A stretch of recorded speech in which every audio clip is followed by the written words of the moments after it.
Hello everyone. आज हम पढ़ेंगे प्रॉपर्टीज ऑफ डिटर्मिनेंट। बहुत ही इम्पोर्टेंट टॉपिक है। 100% बोर्ड में, किसी भी बोर्ड एग्जाम में इनमें से तो एक क्वेश्चन आना ही होता है। प्रॉपर्टीज ऑफ डिटर्मिनेंट पर बेस्ड एक क्वेश्चन तो आता ही आता है।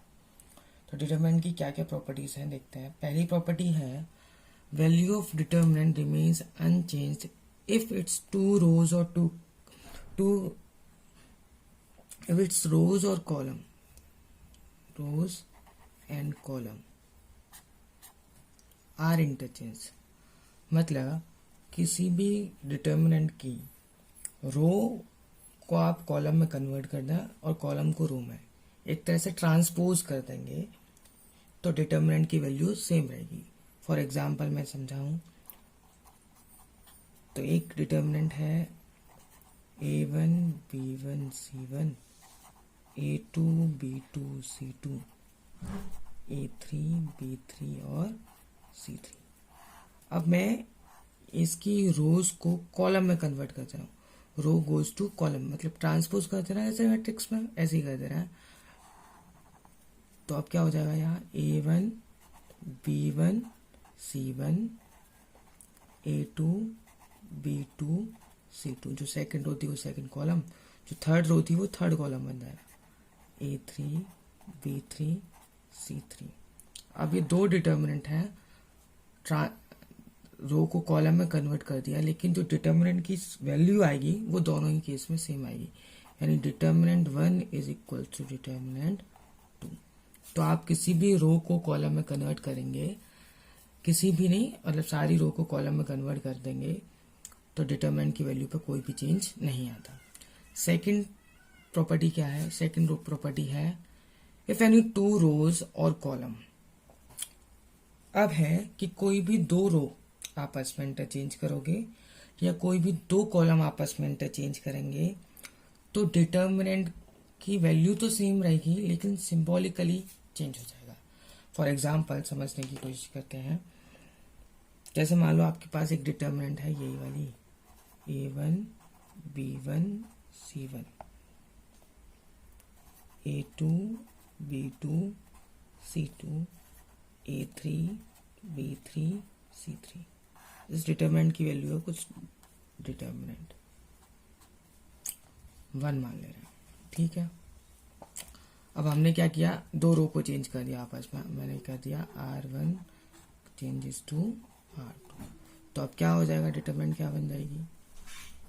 अब बन जाएगी डिटर्मिनेंट r1 r2 चेंज कर देंगे तो a2 b2 c2 a1 b1 c1 a3 b3 c3। इस डिटर्मिनेंट की वैल्यू कुछ डिटर्मिनेंट 2 है। तो वैल्यू तो दोनों की सेम आएगी। देखो इसे सॉल्व करोगे तब भी 5 आएगा, इसे सॉल्व करोगे तब भी मैग्नीट्यूड सेम ही आएगा, लेकिन सिंबॉलिकली कन्वर्ट हो जाएगा। जैसे यदि इसका +5 आएगा तो इसका क्या हो जाएगा -5। यानी कि determinant 2 is nothing but negative of determinant 1। बस साइन चेंज हो जाएगा यदि आप किसी भी दो रो को आपस में कन्वर्ट करते हो या किसी भी दो कॉलम को। अब मान लो आपने 2 बार कन्वर्ट कर दिया ऐसे करके कि आपने r1 को भी r2 में चेंज किया और फिर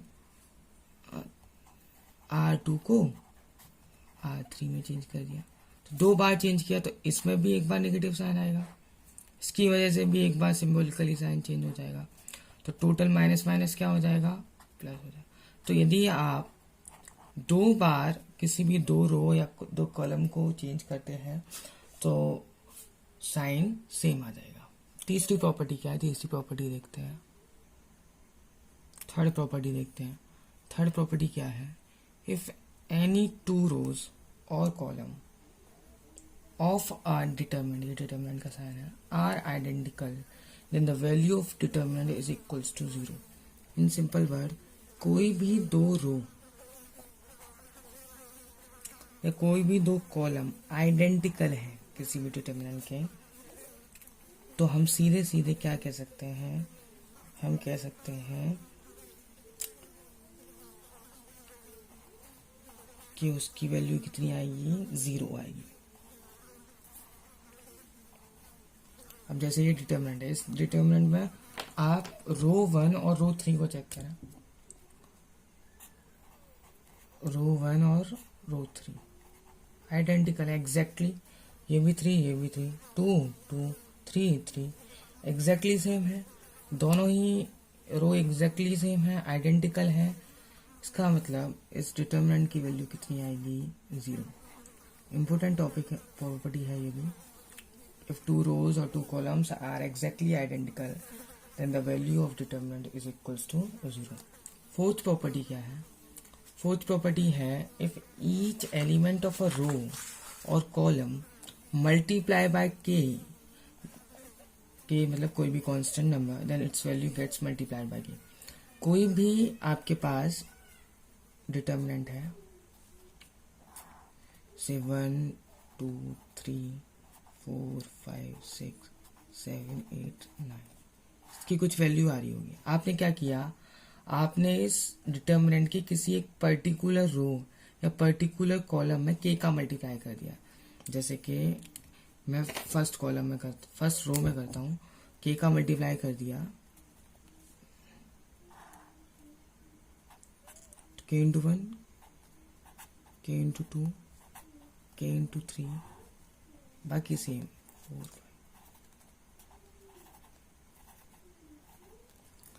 तो अब इस डिटर्मिनेंट की जो वैल्यू आएगी वो सिर्फ डिटर्मिनेंट 1 नहीं आएगी, क्या आएगी, के टाइम्स ऑफ डिटर्मिनेंट 1, के टाइम्स ऑफ डिटर्मिनेंट। यही प्रॉपर्टी है। प्रॉपर्टी कह रही है किसी भी रो या किसी कॉलम में आप मल्टीप्लाई करते हो तो इसका मतलब डिटर्मिनेंट में भी उसका मल्टीप्लाई हो जाएगा। एक और समझते हैं इसी प्रॉपर्टी में। जैसे मान लो आपके पास एक रो थी, एक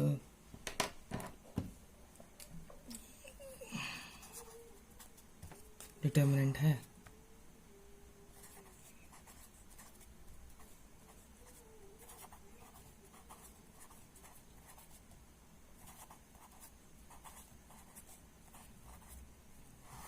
अब मैं कह रहा हूं मुझे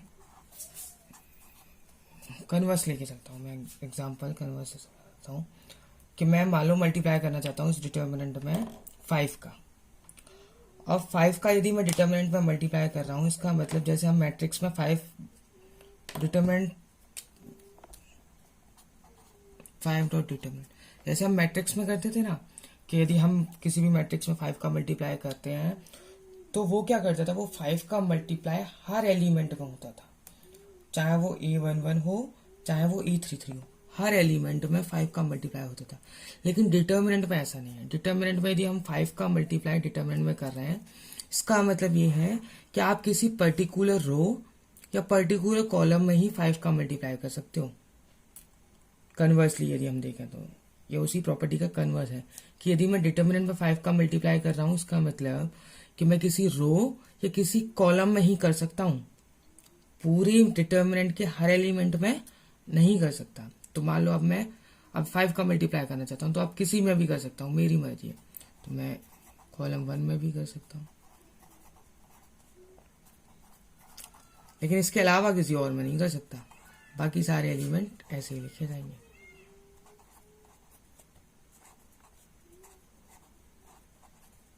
इस प्रॉपर्टी से हम ये भी समझ सकते हैं कि हम कॉमन भी ले सकते हैं। कॉमन लेना कैसे सीखेंगे, तो किसी भी पर्टिकुलर रो या पर्टिकुलर कॉलम में एक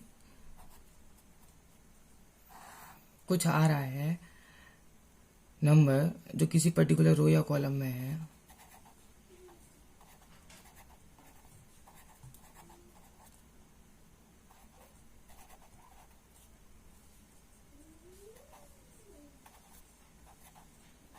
अब जैसे एक डिटरमिनेंट लेता हूं मैं,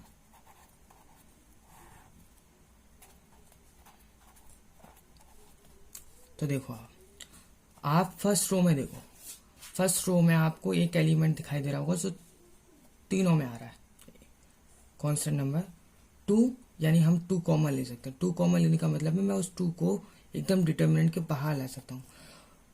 डिटरमिनेंट के बाहर लाने के लिए ये कंपलसरी नहीं है कि वो 2 9 के 9 एलिमेंट का हो, नहीं, वो किसी भी पर्टिकुलर रो या पर्टिकुलर कॉलम में हो सकता है। तो 2 बाहर आ सकता है, और क्या बाहर आ सकता है आप देखो, आप देखोगे तो 3 जो है वो भी रो 2 में आ रहा है कॉमन, तो 3 भी बाहर आ सकता है। अब जो बचेगा वो आप लिख देंगे A1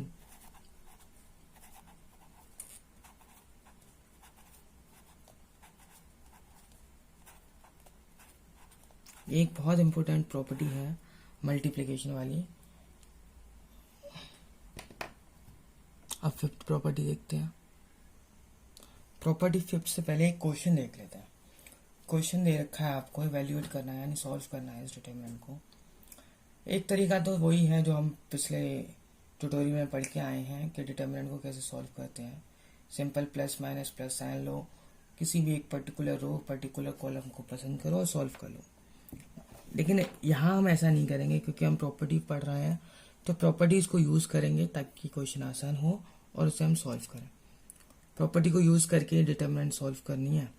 कैसे करेंगे, आप ये देखो कि आपको कुछ कॉमन मिल रहा है। अभी फोर्थ प्रॉपर्टी में ऐसा ही था कुछ फर्स्ट रो सेकंड रो या थर्ड रो में कुछ कॉमन मिल रहा है क्या, ऐसा जो सब में हो। तो आप देखोगे कि फर्स्ट रो में 6 जो है वो कॉमन है। 6 इंटू 17, 6 इंटू 3, 6 इंटू 6, यानी मैं इस डिटर्मिनेंट को ऐसे लिख सकता हूँ ऊपर वाले एलिमेंट को 6 इंटू 17, 6 इंटू 3, 6 इंटू 6, बाकी 1 3 4 17 3 6,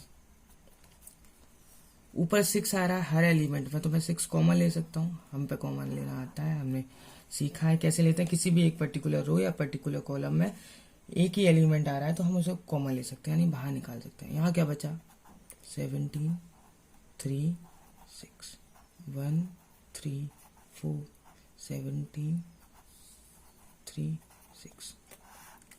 अब हमने एक और प्रॉपर्टी पढ़ी है इन्हीं 4 प्रॉपर्टीज में से।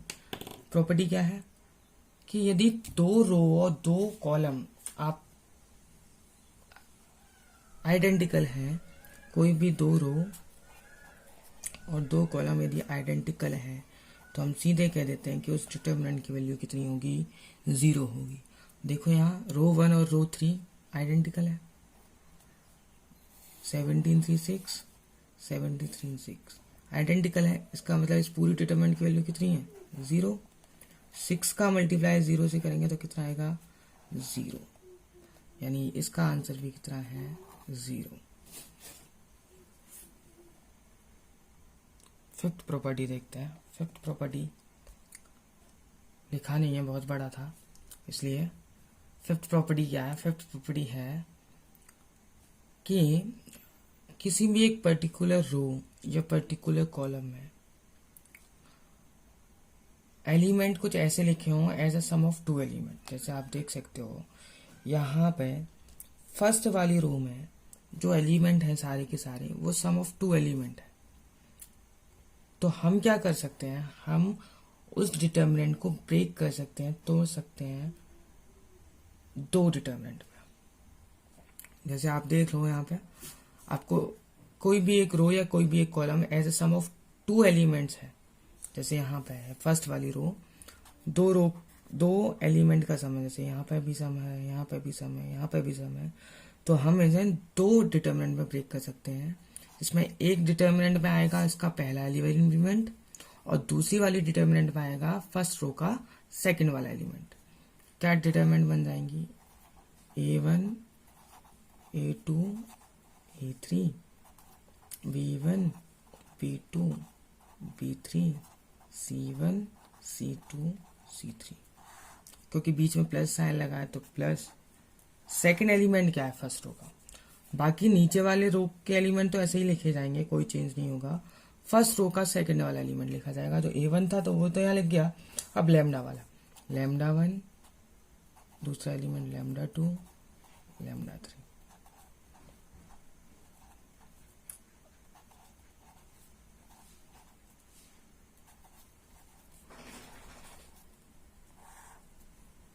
ठीक है। अब मान लो इनका नाम यदि मैं डिटर्मिनेंट 1 दूं और डिटर्मिनेंट 2 कहूँ तो determinant is equals to determinant 1 plus determinant 2। Last property 6 property देखते हैं, बहुत इंपॉर्टेंट प्रॉपर्टी है 6 वाली। जनरली ज़्यादातर क्वेश्चन इसी प्रॉपर्टी को यूज़ करके सॉल्व होंगे। 6 प्रॉपर्टी क्या है? 6 प्रॉपर्टी बिल्कुल वैसी है जैसी एलिमेंट्री ऑपरेशन में था। एलिमेंट्री ऑपरेशन में यानी कि आप किसी भी पर्टिकुलर रो को या किसी भी पर्टिकुलर कॉलम में दूसरी रो या दूसरे कॉलम को ऐड कर सकते हो या सब्ट्रैक्ट कर सकते हो after multiplication of any number. यानी कि मैं R1 में यदि कोई चेंज करना चाहता हूँ फर्स्ट रो के एलिमेंट में, तो मैं फर्स्ट रो में किसी दूसरी रो को भी ऐड कर सकता हूँ सिंपल 1 का मल्टीप्लाई करके, या दूसरी रो में किसी के कांस्टेंट नंबर का मल्टीप्लाई करके भी ऐड या सब्ट्रैक्ट कर सकता हूँ। सिर्फ रो में ही नहीं, कॉलम में भी हम ऐसा कर सकते हैं। C I implies that C I plus K times of C J. बहुत इंपॉर्टेंट प्रॉपर्टी है। एक एग्जाम्पल देखते हैं और अच्छा क्लियर होगा। 6 प्रॉपर्टी को यूज करने से पहले हम एक चीज समझ ले रहे हैं कि हम प्रॉपर्टी किस लिए यूज कर रहे हैं, क्या एम क्या है प्रॉपर्टी को यूज करने का। तो देखो, डिटर्मिनेंट को हम जनरली जब सॉल्व करते हैं तो हम क्या करते हैं, किसी एक पर्टिकुलर रो कॉलम को लेते हैं, फिर एक एक एलिमेंट उठाते हैं रो का और आगे की प्रोसेस को सॉल्व करते हैं। प्रॉपर्टी यूज करेंगे तो हम क्या करेंगे, हम किसी पर्टिकुलर रो या पर्टिकुलर कॉलम में 2 जीरो बनाना चाहते हैं। सिंपल सी बात, क्या करना चाहते हैं, 2 जीरो मिल जाए हमें किसी भी पर्टिकुलर रो या पर्टिकुलर कॉलम में प्रॉपर्टी को यूज करने से। तो क्या होगा, डिटरमिनेंट आसान हो जाएगा, क्योंकि हमने पढ़ा है कि जिस रो या कॉलम में जीरो ज्यादा होंगे तो वहां कैलकुलेशन नहीं होगी, कैलकुलेशन नहीं होगी तो डिटरमिनेंट सॉल्व करना आसान हो जाएगा। तो हमारा फुल एम जो प्रॉपर्टी को यूज करने का है वो है किसी भी पर्टिकुलर रो या पर्टिकुलर कॉलम में जीरो बनाना। सारे नहीं बन सकते, सारे बन जाएंगे तो उस डिटरमिनेंट की वैल्यू जीरो हो गई। 2 जीरो बनाने हैं आपको, पूरी कोशिश करनी है कि प्रॉपर्टी को यूज करके मैं किसी भी रो या किसी भी कॉलम में 2 जीरो बना दूं। फिर हम आगे की डिटरमिनेंट फिर सॉल्व कर लेंगे। 2 जीरो बन जाएंगे तो हम सॉल्व कर लेंगे। इस डिटरमिनेंट में भी कुछ हमें ऐसा ही करना है कि हमें 2 जीरो बनाने हैं। आप देखो, आपके पास डिटरमिनेंट दे रखी है ये वाली। अब इसमें क्या है कि आपके पास a है, 2a है और 3 है। हम 6 वाली प्रॉपर्टी को यूज कर रहे हैं और देखें कि R2 में मुझे ये वाला एलिमेंट जीरो करना है। तो मैं कैसे कर सकता हूं, मैं कर सकता हूं R2 implies that R2 minus 2 times of R1। रो 1 में यदि मैं 2 का मल्टीप्लाई कर दूं और फिर सब्ट्रैक्ट कर दूं R2 में से, तो मुझे यहाँ पे क्या मिल जाएगा, जीरो। एक साथ हम 2 ऑपरेशन यूज कर सकते हैं। दूसरा ऑपरेशन क्या कर सकता हूँ, 3a की जगह पे भी जीरो ले सकता हूँ। 3a की जगह पे जीरो कैसे ले सकता हूँ कि R3 implies that R3 minus 3 times of R1। एक चीज और यहाँ पे देख लें कि हम 2 ऑपरेशन तभी कर सकते हैं या दूसरे ऑपरेशन में हम वही वाली रो यूज करेंगे जो पहले वाले ऑपरेशन में इफेक्ट नहीं हो रही हो। पहले वाले ऑपरेशन में देखो कौन सी इफेक्ट हो रही है, सिर्फ R2।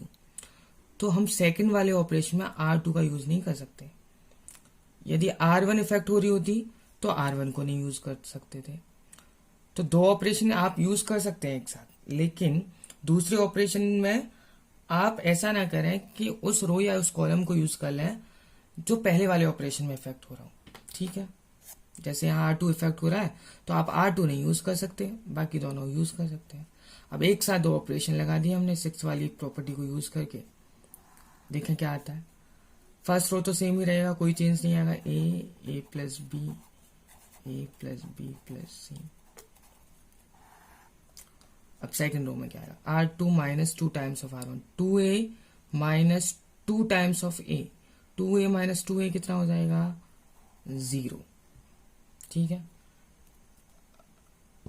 और देखते हैं आगे और क्या होगा। दूसरा वाला एलिमेंट क्या आ जाएगा, मैं यहाँ साइड से आपको समझा देता हूँ। दूसरा क्या आएगा, 3a plus 2b minus 2 times of this, यानी 3a plus 2b minus 2 times of a plus b, यानी 2a, कितना बचेगा, 3a माइनस 2a a, और 2b माइनस 2b 0, यानी कितना बचा, सिर्फ a बचा। सेम हियर यहाँ पे 4a plus 3b plus 2c minus 2 times of this, क्या बचेगा, 2a प्लस b। यहाँ पे भी देख 3a minus 3a 0, 6a plus 3b minus 3 times of this, 6a minus 3a 3a, 3b minus 3b 0। यहाँ देखा 10a minus 3 times of a 7a plus 3b, इतना हो गया। हमारा एम होता है डिटर्मिनेंट में कोई भी रो या कोई भी कॉलम में 2 0 लाना। यहाँ आ चुके हैं, अब हम डिटर्मिनेंट सॉल्व करेंगे जैसे हमने और डिटर्मिनेंट सॉल्व किए पिछले ट्यूटोरियल में। सिंपल साइन लगाएंगे। अब क्योंकि जिसमें ज्यादा जीरो होते हैं उसी रो या उसी कॉलम के अलग सॉल्व करते हैं, बनाए भी जीरो इसलिए चाहते हैं ताकि आसान हो जाए। तो प्लस माइनस प्लस, एक ही एलिमेंट लेंगे, नीचे 2 0 हैं, उनका तो कोई काम है नहीं, 0 इंटू समथिंग 0 हो जाएगा। तो ए क्या बचेगा, ऐड करेंगे तो a into 7a plus 3b minus 3a times of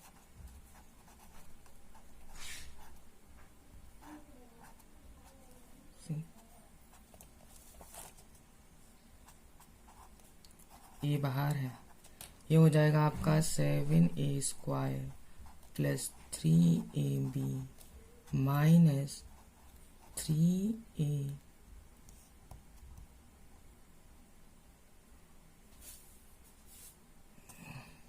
seven, ये हो जाएगा 2a plus B, sorry I am so sorry, 3a into 2a plus B, तो minus 3 into 2a minus 6a